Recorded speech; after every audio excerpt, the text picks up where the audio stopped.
Hello and welcome to my video. I finally have everything put together. I basically just added on the PCV going over here to a drain down by the wheel. Intake is on, HY35 back there.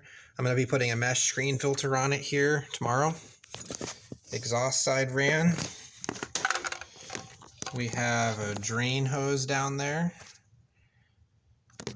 Everything is working. I made my own exhaust manifold gasket that's in between there.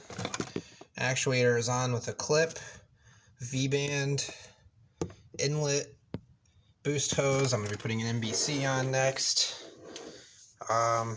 Only thing left is map sensor down here. Needs to move up to here, but I'm waiting for the pipe to come. And then I just need to clean up all the stuff that's on the cowl and go take her for a drive and hear what this turbo sounds like. That next.